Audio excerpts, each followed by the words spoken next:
Good and Evil, the last part.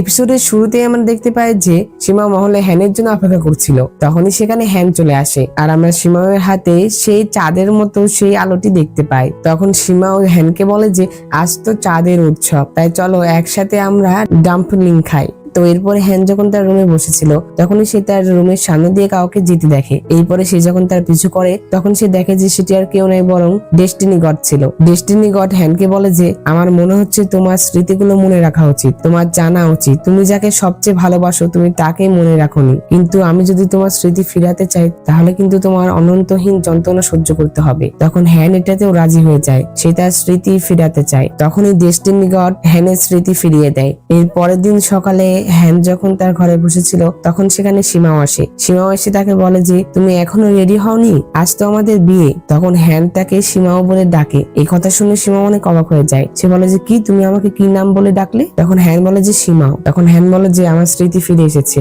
আমি সব জেনে গেছি। এ কথা শুনে সীমাও বলে যে কিভাবে সম্ভব হলো, তুমি কিভাবে তোমার স্মৃতি ফিরে পেলে? গতকাল তুমি কার সাথে দেখা করেছিলে বলো, এটা কি চুনিয়াও নাকি? তখন হ্যান বলে যে না, এখানে চুনিয়াওয়ের কোনো দোষ নেই, ডেস্টিনি গড আমাকে সাহায্য করেছে। তখন হ্যান সীমাওকে বলে যে তোমরা কিভাবে এত নিষ্ঠুর হতে পারো, তোমরা কি চাও যে আমি শুধু একটি পুতুল হয়ে থাকি? তখন সীমাও হ্যানকে বলে যে যেহেতু তুমি সব মনে রেখেছো তাহলে তোমার জানা উচিত যে আজ তোমার আমার সাথে বিয়ে, আর এটা চুনিয়াওয়েরও ইচ্ছা। তুমি কি তোমার চুনিয়াওয়ের ইচ্ছাকে হতাশ করবে? আমি তোমার জন্য মহলে বিয়ে সাজে অপেক্ষা করতেছি, তোমার যদি আমার প্রতি অল্প অনুগ্রহ থাকে তাহলে বিয়ের পোশাক পরে চলে এসো। এই কথা বলে সীমাও সেখান থেকে চলে যায়। তো সীমাও সকাল থেকে সন্ধ্যা পর্যন্ত হ্যানের জন্য অপেক্ষা করে কিন্তু হ্যান আসে না। অন্যদিকে চুনিয়াও যখন স্পিড কোকুন গাছের নিচে ছিল তখন সেখানে হ্যান চলে আসে। হ্যান এসে চুনিয়াওকে একটি থাবা মেরে বলে যে তুমি এত খারাপ কেন, তুমি কিভাবে এত নিষ্ঠুর হতে পারো? আমরা এই স্পিড কোকুন গাছের নিচেই দম্পতি হয়েছিলাম আর তুমি আমাকে এখন ছেড়ে চলে গেলে। তখন চুনিয়াও হ্যানকে বলে যে পোকা মেয়ে, তুমি ফিরে এলে কেন? তখন হ্যান বলে যে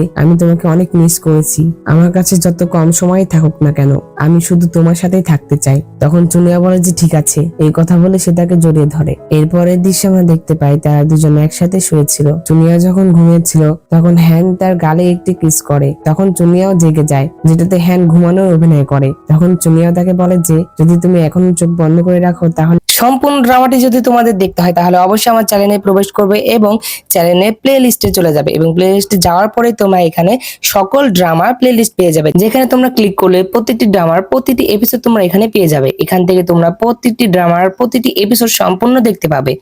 ধন্যবাদ।